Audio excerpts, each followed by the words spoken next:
Penetrate their armor. They're knocked out.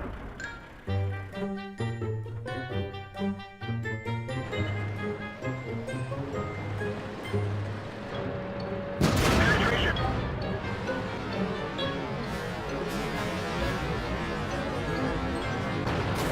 We've lost a track. And you fail.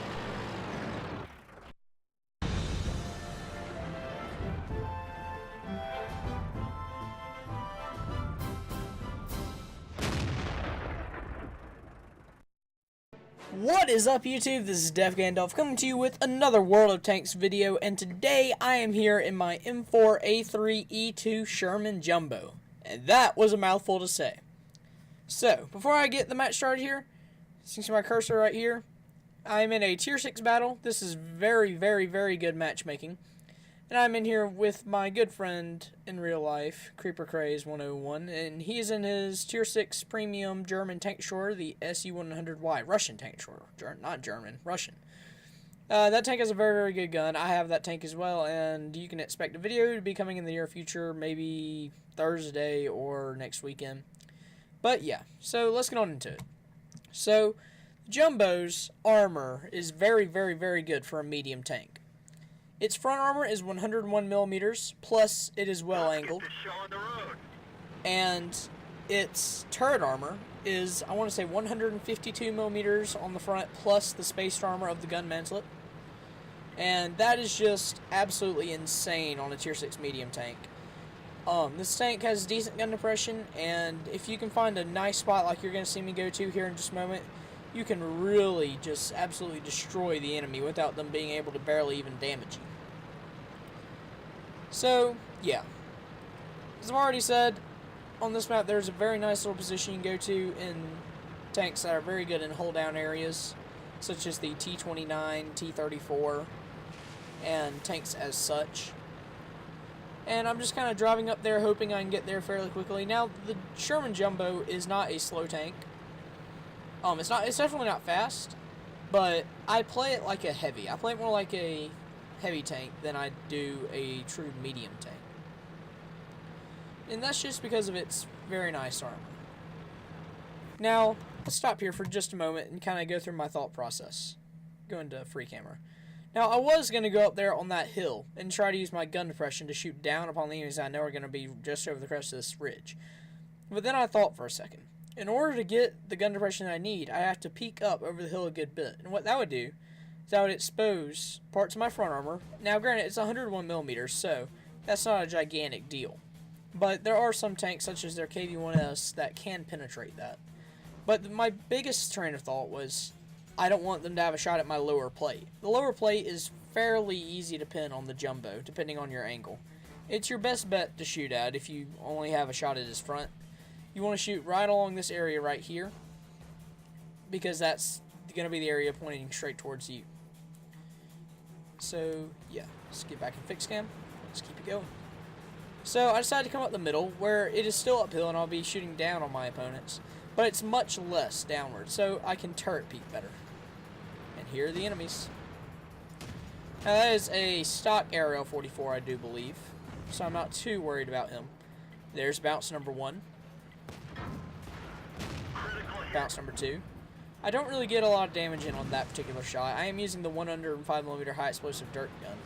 And so I see that there's a lot of enemy tanks right here. There's 3 heavies, and plus there is a Hellcat sitting back there.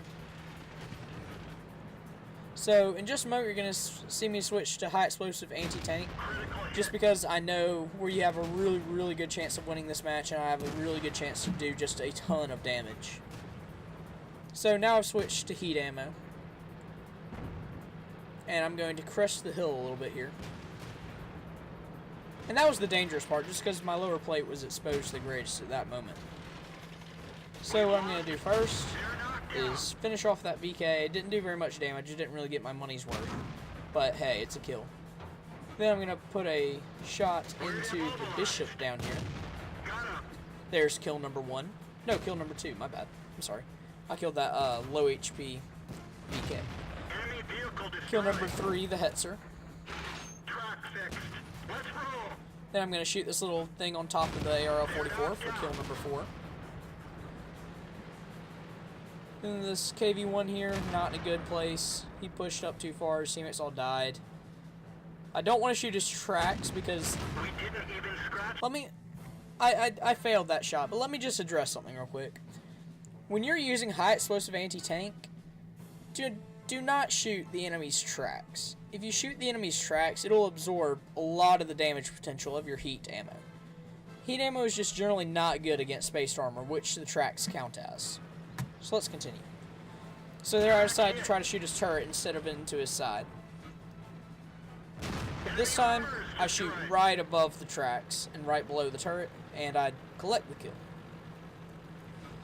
So now I'm switching back to high explosive because their heavy tanks have been dealt with, and there's no one left on the enemy team that really has extremely thick armor, so high explosive will serve me just fine. So I'm just pushing around towards their base, hoping to hunt down some more enemy tanks. My friend Baylor is still alive. He hasn't done very much damage at this point in the match. But hey. So far I've just completely dominated this match. I did take a little bit of damage, but you know, that's just the nature of the game. You're going to take damage a lot of the time.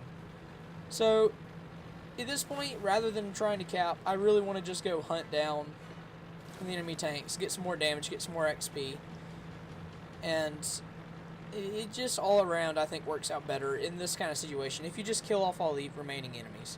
I mean, we're obviously going to win this match, so might as well just try to get that extra bit of damage in. The amount of XP that you get for capping rather than killing all the enemies, it's just not enough to justify the loss, damage, and XP that you would get from damaging enemies further.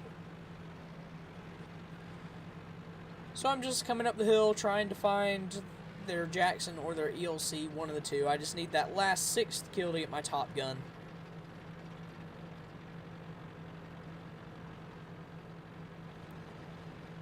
And the Jackson is a very good tank. I think I've made 2 or 3 videos about it already.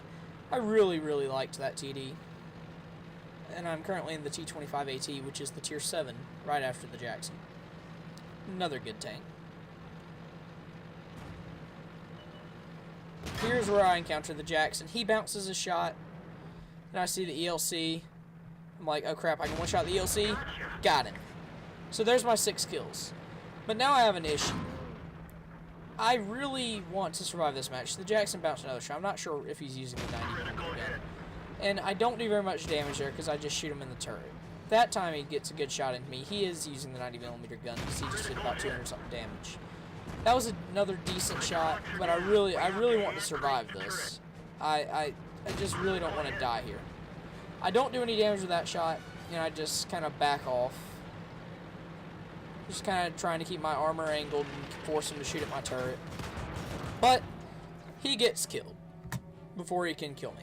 So, all in all, this was probably one of the best matches I've ever had in my Sherman Jumbo here.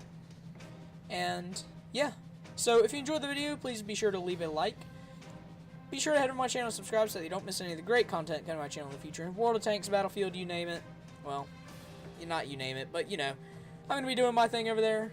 Lots of great videos, mainly World of Tanks. I'm going to start throwing some Battlefield stuff back in.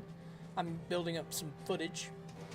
And yeah, if you have any questions or comments, drop in the comment section below. This is DeFGandolf signing off. Later, guys.